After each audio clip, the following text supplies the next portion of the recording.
everyone, it's me, the Anti-Beauty Queen, and today I look like a lion. Rawr. Hey everyone, it's me, the Anti-Beauty Queen, and today I'm doing a really fun tag video.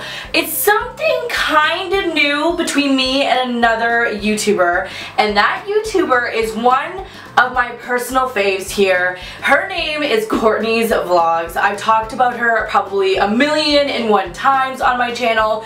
She would probably be my bestie here on the interweb, and I absolutely love her and her videos. She's a fellow Canadian, so I mean the bond between us is like this. And she does so many amazing cooking and healthy lifestyle videos. You need to go check her out. She is probably the one person every time I go and I make a video, I kind of like say to myself, oh, would Courtney eat this? Or would Courtney wear this? Her and I decided to do a really fun tag that has nothing to do with healthy food, healthy living. It's actually more to do with stuff that kind of is embarrassing and why we love embarrassing things. And it is called the Double Date 5 Guilty Pleasure Things in Our Life that is just a little embarrassing. And we've broken them down in categories. There's 5 things,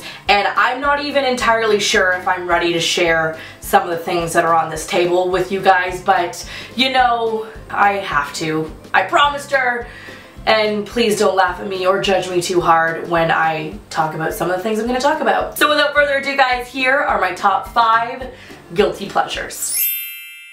I really had to think what would be my top guilty pleasure, or even like the most embarrassing thing that I watch, because everything I watch on TV would be horribly embarrassing and just so judge-worthy that you guys would all, why are you doing this, in the comments, like why are you watching this garbage? Because I literally thrive off garbage trash TV. Teen Mom 2, Dance Moms, like the list goes on. The one thing that I do watch, and a lot of people might even not find it that embarrassing, but someone for my age demo, it's a little bit not okay.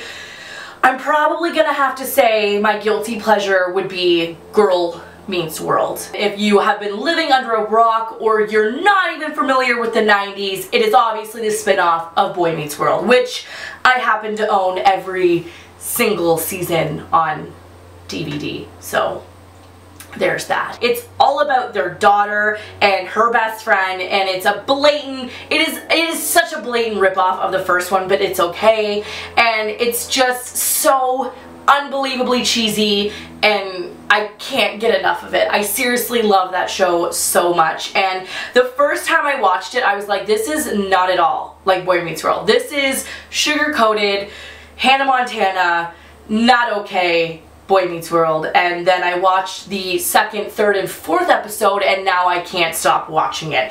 The show is so happy-go-lucky that it literally is so sweet it hurts my teeth. That's like watching the show. Oh, I love it so much, and it's so bad. So that's probably my #1 guilty pleasure for TV.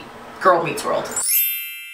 Next thing is movies, and this I don't even think I could even answer properly, because I tend to think that my movie trivia and my movie collection is actually quite mint. I pride myself in being a giant movie buff in all spectrums of the movie realm. I love horror, I love mystery, action, drama, comedies, like, and I tend to think that my taste is pretty on point. So I really had to go and actually scan my movie room and see what would be considered a guilty pleasure or even remotely embarrassing. And then Sugar Bear pointed out one movie in particular that he just rolls his eyes every time I put on, because I literally can watch it every single day, and it's actually part of my ritual. When I board a plane, I have to watch this movie the night before, and I don't know why I've chosen this movie to watch when I'm about to board a plane, but that movie would be Snakes on a Plane. Snakes on a Plane. And I saw this in theaters, and I was instantly overcome with such relief that a movie like this exists, because it started the B-rated action-packed movies. Like, Sharknado would not exist if Snakes and Samuel L. Jackson did not board a plane. The fact that snakes are on a plane, you're screwed. There's nothing you can do. You're literally going to die because snakes are going to eat you or the plane's going to crash. And the fact that I choose to watch this particular movie before boarding a plane every time, it baffles me. It's like watching Final Destination 3 when they go on the roller coaster. It's like watching that every time you go on a roller coaster. Why are you doing it? Makes no sense. But this, it's just become a thing that if I don't do, I start to panic. And it's like, get me a portable DVD player right now, or something bad's gonna happen. And if you haven't seen it, consider yourself the most unluckiest person in the whole world, because it's literally about Samuel L. Jackson taking down a whole plane full of dangerous, deadly snakes. I would rate this movie a 10 out of 10, but most people would rate it a negative like 6 out of 10, but that's okay. And I love it so much. So this would definitely be my guilty pleasure for movies. Don't judge me. Guilty pleasure right now for song would have to be, and don't judge me, Anaconda by Nicki Minaj. Not much to say about it. It is catchy. It is an anthem for big bootied girls, and I have quite a large tuchus, so I like to dance around in my living room to that song and then never let anyone know that, well, until now, that I love it. But I mean, it is so catchy and so, it's catchy. So that's all I'm gonna say about that. So my favorite celebrity crush, that would be like my guilty pleasure, would be Seth Rogen. I find him to be so good looking, even though he's not good looking, and I think he himself is hilarious. I know a lot of my friends don't like his movies, but I love them, and I go to every single one of his movies on opening night. I just think he's hilarious. I love him. In fact, I think Jonah Hill is just equally as cute. So Jonah Hill, Seth Rogen, as much as they look like grizzly bears, they are so damn funny and so cute in my mind that those would be my celebrity crushes. So last thing we were going to talk about is food. And there's nothing embarrassing about food. I mean, if you eat shitty food, that's your own prerogative. But you know, there's something in my life that's even more embarrassing than food, movies, TV shows, songs. And that is my book collection. I'm an avid reader. I read a lot. And I will literally read anything that is written, especially when that thing is trash biographies.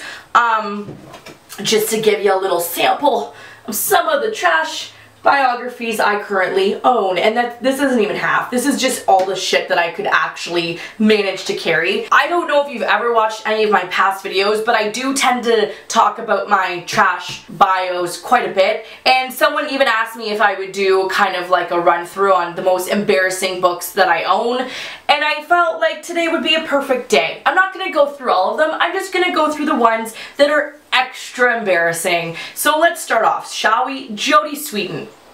Don't know who she is. She was the middle child in Full House. Had a crazy meth addiction and wrote all about it. It was a page turner. Dustin Diamond, Behind the Bell. This was probably the most fascinating thing I read, because every single person on the book itself and in the book I watched and I grew up with, and Dustin Diamond, he really dives into their personal lives in this book. Highly recommend it. This one, this one is embarrassing only because he's someone who's like a 90s icon who, you know, isn't so much anymore, but the book itself was absolutely amazing. It's actually one of my favorite books, and really no one should be embarrassed to read it, especially if you grew up watching these two guys, were someone who was a big Goonies fan, and that is Corey Feldman's choreography. Can I just say, amazing name for a book, choreography. It just rolls off the tongue. But no, in all seriousness, this book actually was really good.